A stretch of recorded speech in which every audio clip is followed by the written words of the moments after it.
네, 어서 오십시오. 반갑습니다. 오늘은 3월 3일이고요. 목요일입니다. 목요일 밤이군요. 뭐, 지난, 지난 영상에서 잠깐 말씀드렸다시피 요즘 제가 약간 스트레스를 받는 상황이기 때문에 지금 그 영상을 자주 찍을 수는 없고 그렇다고 또 많은 내용을 찍을 수는 없고 해서 간단하게만 시황만 말씀드리고 가도록 하겠습니다. 끝내도록 하겠습니다. 지난 시간에 지난 시간에는 여기까지 말씀을 드렸죠. 여기죠. 예, 3월 1일은 쉬는 날이니까 빨간 날 3일절이니까 28일 것까지의 데이터를 보고 이렇게 말씀을 드렸었습니다. 여기 쌍바닥이 나왔었고 돌파를 했기 때문에 이쪽으로 갈 확률이 더 높다. 물론 박스권 상단에 가깝기 때문에 여기서 또 쌍봉 그리고 내려갈 수도 있는 거죠. 예. 근데 이렇게 나오지 않는 이상은 이렇게 올라갈 가능성이 높다. 이렇게 되려면 또 만들어야 되고 하니까 시간은 좀 걸릴 거고 현재까지의 흐름으로는 이쪽 가능성이 높다고 말씀드리고 끝냈습니다. 그리고 그 목표에 도달을 했지요. 여기까지 왔기 때문에 지금부터는 약간 관망의 시간을 좀 가져야 됩니다. 관망의 시간을 갖고 이런 쌍봉의 모양이 나오지 않는지 좀 이쁘게 나와야겠죠? 이쁘게 나와야 돌파를 하면 또 아래로 가는 거고 그냥 뭐 어지럽게 나오거나 찔끔찔끔 올라가게 되면 이제 요 전고점 부분까지도 그냥 슬슬슬슬 올라갈 수도 있겠죠. 물론 이런 데서도 이제 저항은 있겠습니다만 뭐 여기가 됐든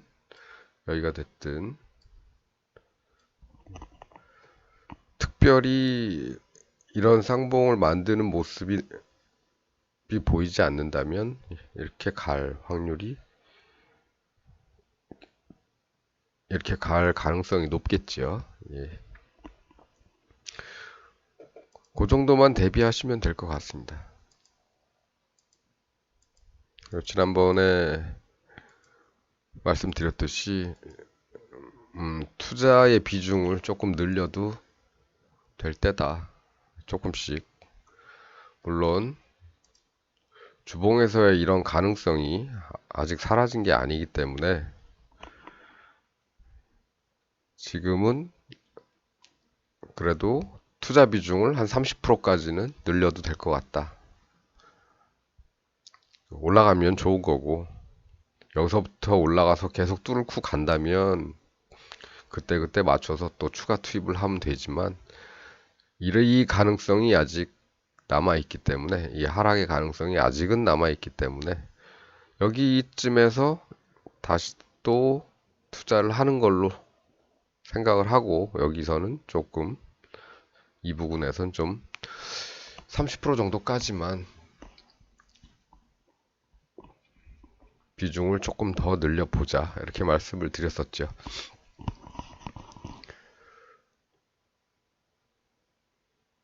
어쨌든 앞으로도 뚫어야 할 구간은 많이 있습니다. 이 주봉의 이 라인, 또 이 라인. 이 라인은 3053 부근이고, 이 라인은 한 2820 정도 되네요. 2820선 정도.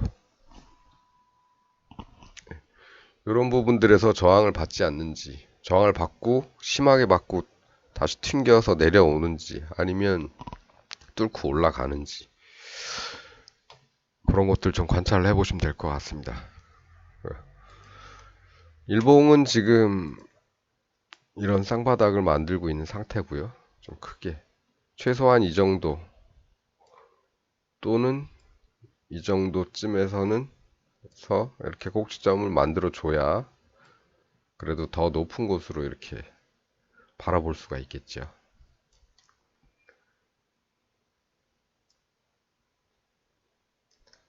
일봉에서는 이제 이런 것 모양들을 좀 기대를 하고 있습니다. 하지만 이게 다가 아니고 조심해야 될 거는 일봉에서도 이미 쌍봉은 있었다. 그래서 이 라인을 돌파를 하게 되면 다시 또 한 단계 더 내려갈 가능성이 높은 거죠.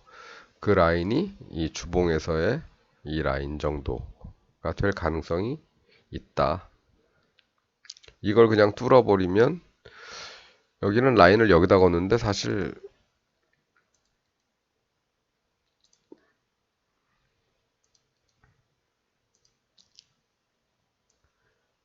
아이고, 아이고, 아이고. 이 라인이 될 수도 있겠죠. 이 계곡에 빠지기 직전 고점 요 정도. 예, 어쨌든 뭐 비슷한 부분이니까 이런 라인까지도 한번 생각을 할 수도 있다. 심할 경우에는. 하지만 여기서 좀 올려줬으면 좋겠죠. 내려와도 여기서 좀 멈춰주고.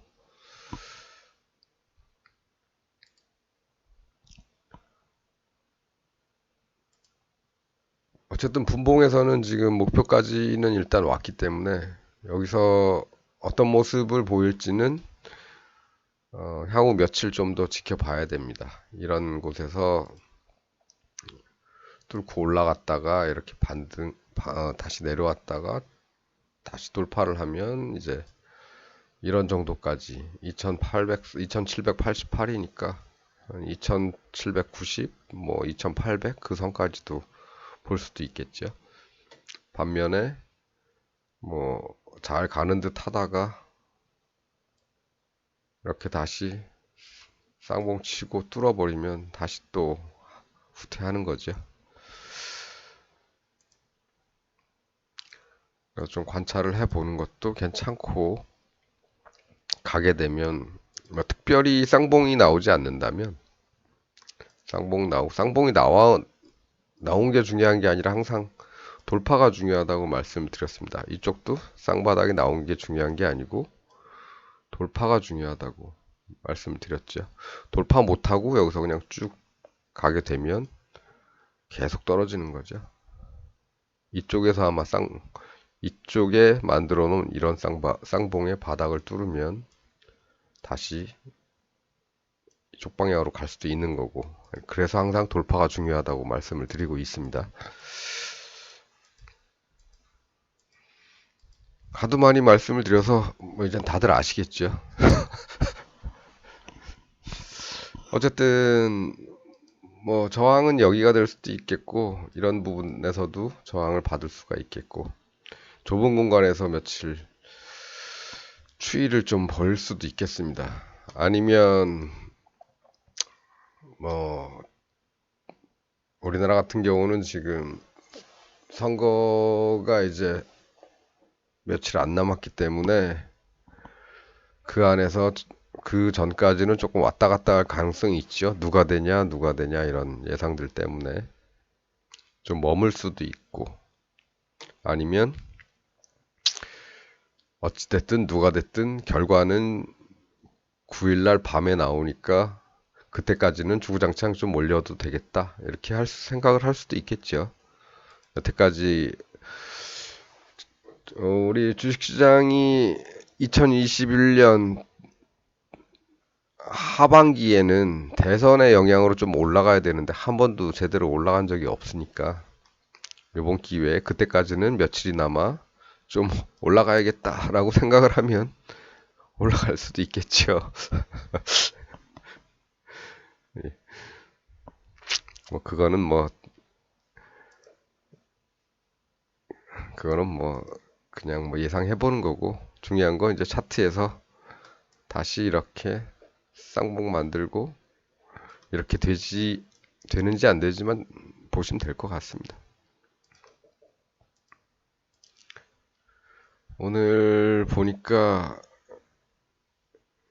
이런 뉴스가 있더라고요. 예. 이게 제가 3월 1일 날 밤에 잠깐 말씀을 드렸었죠. 그때 전쟁이 나서 그 자원 부국인 러시아에서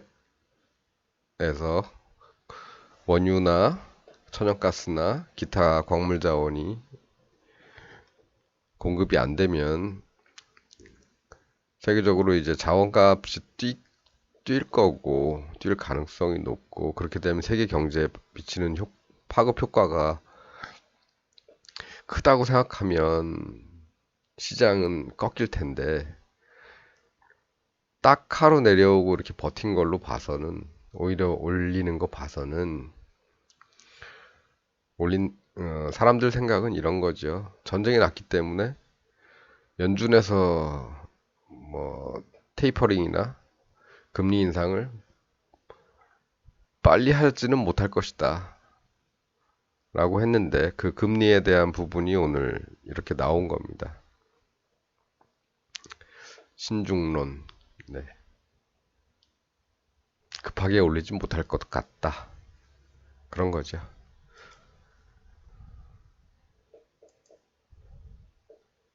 그래서 다우존스나 나스닥이나 이렇게 올라갔더랬습니다.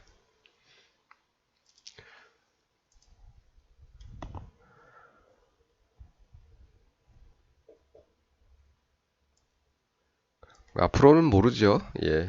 앞으로는 일단 우리는 목표에 왔으니까 조금 더 시장을 관찰하는 시간을 갖도록 하는 거고, 특별히 쌍봉이 나오지 않는 이상은 그냥 기본적으로 이렇게 올라오던 흐름은 그냥 계속 유지할 가능성도 있다. 단지 이 저항들이 있으니까 앞에 여기쯤 되나요? 예. 요 라인이나 요 라인 정도 부분에서는 조금 망설이거나 좀 밀리는 그런 일도 있을 수가 있겠죠. 어쨌든 제대로 이쁜 쌍봉이 나오는 이런 식으로 이쪽 같이 이렇게 예쁜 쌍봉이 나오지 않는 한은 흐름은 계속 유지할 가능성이 있다. 이렇게 말씀을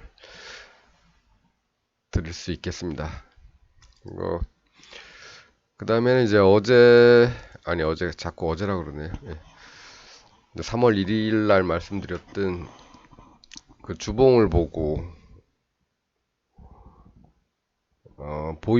보유한 주식이나 아니면 관심 있는 주식의 이제 매수 타이밍을 진입 타이밍을 언제로 잡느냐에 대한 그 패턴을 하나 말씀을 드렸었는데 그것도 이제 적용을 조금 잘 하고 계신지 모르겠습니다. 해보시고 매매 타이밍을 좀 연습을 하는 게 아니고 본인의 본인이 보유한 주식이 그런 경향을 나타냈는가, 그 패턴이 나오면 상승을 했는가, 그런 거는 개별 주식마다 특성이 좀 다를 수가 있지요. 그러니까 그런 것들은 내 거에서는 그런 게 잘 안 보인다. 이런 주식들이 있을 수도 있죠. 근데 또 어떤 주식은 굉장히 잘 맞는다. 이런 주식들이 있을 수도 있고요. 그러니까 그런 것들은 이제 하나하나 그 차트를 보면서 한번 분석들을 한번 해보시길 바라겠습니다. 제가 요즘에는 이제 시간을 내기가 약간 힘들다는 거는 엊그제 방송에서 이제 말씀을 드렸기 때문에 거기에 대해서는 뭐 추가로 말씀을 드리진 않겠습니다. 하지만 가능한 한 아주 아주 짧게라도 예, 아주 짧게라도 영상을 올릴 수 있는 시간을 좀 내도록 노력을 해보겠습니다. 어쨌든 뭐 매일 똑같은 얘기 같지만 자주 몇 번 듣다 보면은 본인도 알게 모르게 어떤 뭐라 그럴까요? 약간